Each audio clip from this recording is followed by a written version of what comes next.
સત્તાધાર ધામનો વિવાદ હજુ શમ્યો નથી ત્યાં વધુ એક વિવાદ સામે આવ્યો છે। છેલ્લા 18 વર્ષથી ભક્તોના ધાર્મિક આસ્થાનું કેન્દ્ર રહેલા સત્તાધાર ધામ અને ત્યાંના સંતોને સુરતની એક યુટ્યુબ ચેનલના સંચાલકો દ્વારા ખોટી રીતે બદનામ કરી ષડયંત્ર રચવામાં આવ્યું હોવાના આક્ષેપ સાથે સુરત પોલીસ કમિશનરને કાર્યવાહીની માંગ સાથે લેખિતમાં આવેદનપત્ર પાઠવી રજૂઆત કરી। અમે જે યુવાનો છીએ ગુજરાતના ગૃહમંત્રી અને પોલીસ કમિશનર સાહેબને રજૂઆત કરવા આવ્યા હતા કે જે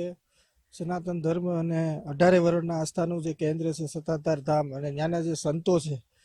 જે સંતો હયાત છે અને જે ચાલ્યા ગયા છે એના વિરુદ્ધમાં વ્યભિચારના અને જે કાંઈ આક્ષેપો લગાવવામાં જે આવી રહ્યા છે જે યુટ્યુબ ચેનલ દ્વારા, જે વસંત ચાવડા અને નીતિન ચાવડા દ્વારા, એની પાછળના જે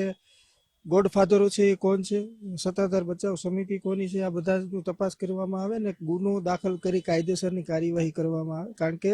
18 વર્ષની 6 થી 7 મહિનાથી સત્તાધાર ધામને બદનામ કરવાનું એક ષડયંત્ર ચાલી રહ્યું છે કે જે